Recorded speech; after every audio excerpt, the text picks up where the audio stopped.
আজকে teachers day ছিল। তো আজকের দিনটা আমার কাছে খুবই স্পেশাল। অল ইয়ার্স আমার স্টুডেন্ট আমার জন্য কিছু স্পেশাল করে। তো এই দিনটা আমি সমস্ত স্টুডেন্টকে একসাথে নিয়ে সেলিব্রেশনটা করি, কারণ আমার মনে হয় ব্যাচ ওয়াইজ সেলিব্রেশন করলে সেটা যতটা না ভালো হয়, তার থেকে সবাই যদি একসাথে এসে প্রোগ্রামটা করি তো সেটা অবশ্যই খুব ভালো লাগে এবং সবাইকে একসাথে পেয়ে মানে আমারও খুব ভালো লাগে। তো এবছরও খুব সুন্দরভাবে প্রোগ্রাম হয়েছে।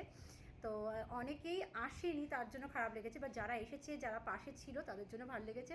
আর প্রতি বছরের না এই দিনটা আমার কাছে সত্যি খুব স্পেশাল, কারণ এই দিনটা আমার মনে হয় আমার জন্যই। থ্যাংক ইউ সো মাচ আমার অল স্টুডেন্ট যারা আমার জন্য এতটুকু করেছে।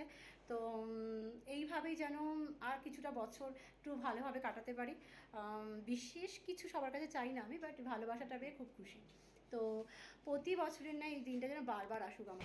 এরপর শুরু হয়ে যায় আমার কেক কাটিংয়ের পর্ব। তো যাই হোক, স্টুডেন্ট আমার জন্য দুটো সুন্দর কেক নিয়ে উপস্থিত হয় এবং সব ক্লাস মিলে এই সেলিব্রেশনটা প্রায় 5-6 বছর ধরে আমি করে যাচ্ছি। কারণ আমার মনে হয় সিঙ্গেল করতে আমার ভালো লাগে না, সিঙ্গেল ক্লাস ওয়াইজ করলে এত সুন্দর সেজে গুজে এত সুন্দর ডেটাকে মেমোরেবল করা যায় না। তো সব স্টুডেন্টদের সাথে পিকচার তোলা শুরু হয়ে যায়, তারপর শুরু স্টুডেন্টদের পারফরমেন্সের পার্ট।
তারপর আমরা যতগুলো স্টুডেন্ট আছে প্রত্যেকে মিলে নিচে এসে সবাই সেলফি নিই এবং এই সেলফিগুলো নেওয়ার একটা রিজনও আছে। প্রতি বছরের সেলফিগুলোর সাথে আমাদের অনেক মেমোরিজ যুক্ত থাকে। সবাই আমাকে গিফট করে এবং গিফট সেরিমনি চলার পরও শুরু হয়ে যায় নিজেদের মতন করে সেলফি, কারণ কি এই জিনিসগুলো ফ্রেমে রেখে দেওয়াটা আমার মনে হয় খুব দরকার। তো আমাকে আমার এক স্টুডেন্ট প্রতি বছরই এক্স স্টুডেন্টরাও কিছু আসে যারা ফ্লাওয়ার্স নিয়ে এসেছিলো, দেখতেই পেলে।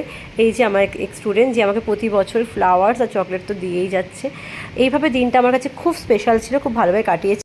হ্যাঁ, তোমরা জানাও কীরকম লাগলো তোমাদের ভিডিওটা, কারণ আমার কাছে তো এই দিনটা খুব স্পেশাল। বারবার ফিরে আসুক আমার জীবনে এই দিন, আর এইভাবেই আমরা হাসি খুশিভাবে নিজেদের কাজটাকেও গ্রহণ করতে পারি, তার সাথে ভালোভাবে বাঁচতে পারি। এইটাই জীবনের মন্ত্র হওয়া উচিত বলে আমার মনে হয়। আমার তরফ থেকে সকল টিচার্সদের শুভেচ্ছা জানানো রইল এবং হ্যাপি টিচার্স ডে। ভালো লাগলে ভিডিওটা লাইক আর সাবস্ক্রাইব